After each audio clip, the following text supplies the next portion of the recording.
আসসালামু আলাইকুম। আজকে আমি আপনাদের সাথে শেয়ার করছি খুবই সহজে বুটের ডালের শাহী হালুয়া। সবাই তো বুটের ডালের হালুয়া কম বেশি রান্না করতে পারি, তবে আমি যেভাবে রান্না করি সেইভাবে আজকে আপনাদের সাথে শেয়ার করব। প্রথমেই 2 কাপ পরিমাণ ছোলা বুটের ডাল নিয়ে নিচ্ছি, আর এটা হাফ কাপ, তাই আমি 4 বার নিয়ে নিচ্ছি।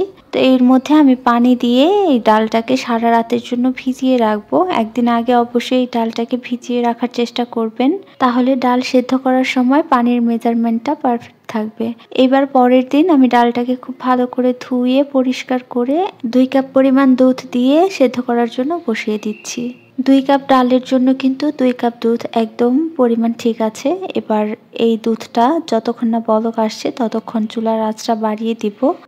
যখন দুধটা এরকম বলক চলে আসবে তখন আরেকটু নেড়ে নিয়ে ঢাকনা দিয়ে ঢেকে চুলার আঁচটা একদম কমিয়ে দিব, যাতে বলক আসে আর এই ঢাকনার গায়ে লেগে না যায়।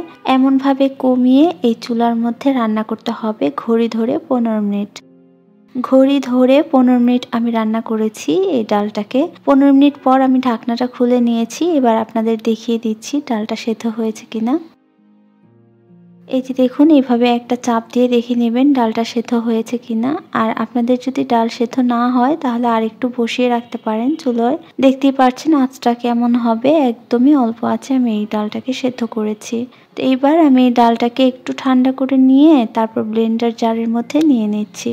আগের দিনে কিন্তু এই ডালগুলোকে পাটায় বেটে নেওয়া হতো, কিন্তু এখন ব্লেন্ডারে কিন্তু এর থেকেও মিহিভাবে খুব সুন্দরভাবে স্মুথলি ব্লেন্ড করে নেওয়া যায়। আমি আপনাদের দেখাচ্ছি ঠিক এইভাবে স্মুথভাবে এগুলোকে ব্লেন্ড করে নিতে হবে। আর যদি ব্লেন্ডার না থাকে পাটায় বেটে নিতে পারেন। এইবার আমি চুলার মধ্যে কড়াই বসিয়ে এর মধ্যে দিয়ে দিচ্ছি 1 কাপ পরিমাণ ঘি। আর 1 কাপ থেকে আমি 2 টেবিল চামচ ঘি উঠিয়ে রেখেছি, সেটা লাস্টে ব্যবহার করব। ঘিটা দেওয়া হয়ে গেলে এইবার দিয়ে দেব সেই যে ডালগুলো বেটে রেখেছিলাম সেগুলো। ঘি দিয়ে ডালটা দিয়ে এবার এই ঘিয়ের মধ্যে ডালটাকে একটু ভেজে নিতে হবে। আর ঘি এই পর্যায়ে বেশি মনে হতে পারে, তবে এই ঘি কিন্তু দেখা যাবে না, মানে একদম টেনে নেবে। আর এই বুটের ডালের হালুয়াতে কিন্তু ঘি বেশি করেই দিতে হয়, না হলে হালুয়া ভালো লাগে না। এইবার একটু ধৈর্য ধরে এই ডালটাকে একটু ভেজে নিতে হবে যতক্ষণ না ডাল থেকে এক্সেস পানিটা বের হয়ে যাচ্ছে আর ডালটা শুকিয়ে আসছে।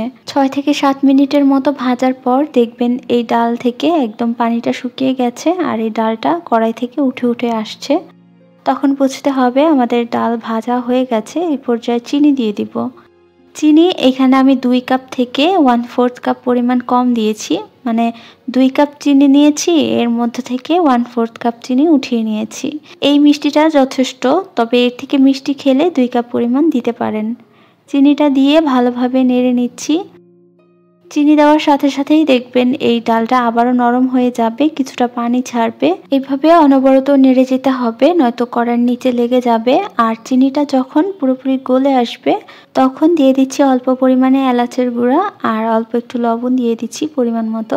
আর 1 চিমটি, একদম 1 চিমটি অরেঞ্জ কালার দিয়ে দিচ্ছি, এতে করে হালুয়ার কালারটা অনেক সুন্দর আসে। যদি ঘরে অরেঞ্জ কালার না থাকে তাহলে স্কিপ করতে পারেন। এবার নেড়ে কালার, তারপর ওগুলো মিক্স করে একটু যখন এগুলো টেনে আসবে কড়াই থেকে একটু একটু ছেড়ে ছেড়ে আসবে তখন দিয়ে দিচ্ছি গুঁড়ো দুধ। একদম 1 কাপ পরিমাণ ভর্তি করে গুঁড়ো দুধ দিয়েছি। আর এর মধ্যে দিয়ে দেবো লাস্ট পর্যায়ে 2 টেবিল চামচ যে ঘি রেখেছিলাম প্রথমে, সেই 2 টেবিল চামচ ঘি দিয়ে দেব।